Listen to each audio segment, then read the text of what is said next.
大家好，我是周达军医生。经常聊中医理论，各位粉丝可能会有点闷。这期节目我想给大家聊一个病，咳嗽病。那是几年前的事了，我还在医院上班。有一次出门诊，来了一个病人说，听说你名气很大，所以特地来找你看病。我的病很简单，就是咳嗽，咳了几年了，就是治不好。然后他给我背了几位名医的名字，说这些人都看过了，就是没效。你说这些人都是名医啊，连个咳嗽都治不好，你给我把这个咳嗽治好吧。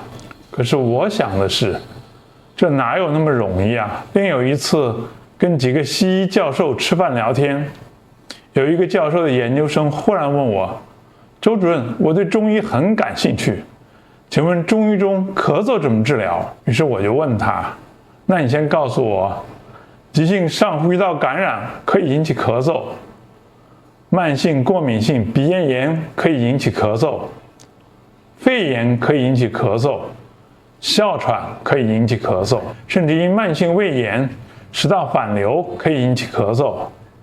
当然，心功能损害也可以引起咳嗽。你能否告诉我，这咳嗽是一样的吗？当然是不一样的。那么可以用同一种方法治疗吗？当然也不可能用同一种方法来治疗。所以有个国外的医学专家指出，很多地区的民间医学都有专门治疗咳嗽病的草药单方。可惜的是，并没有一种叫做咳嗽病的疾病存在。从传统中医来看，对于咳嗽则有寒热之分，间杂症则各不相同。从现代中医的角度，又如何看待咳嗽呢？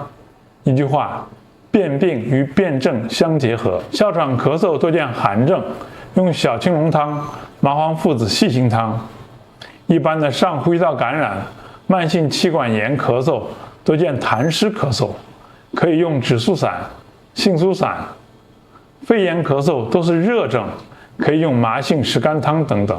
为食道反流引起的咳嗽，那就得用下气汤了。这些药方都是治疗咳嗽的好方子，但它都有自己所适用的特定的症候。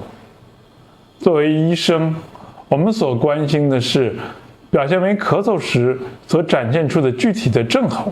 在这个时候，咳嗽病这个概念就被消解掉了。所以有了辨证论治的观点，也就找到了现代医学与传统中医的结合点。那么到底有没有专治咳嗽的中药呢？其实也是有的。那些含有罂粟壳的中药，就是专门治疗咳嗽的专病专药。问题是，使用这一类药物有可能压下了咳嗽，却加重了患者的本病。所以看中医还是得老老实实的辨证论治，否则就会害人害己。以上就是本期视频的全部内容。如果喜欢的话，记得收藏、点赞、关注。我们下期节目再见。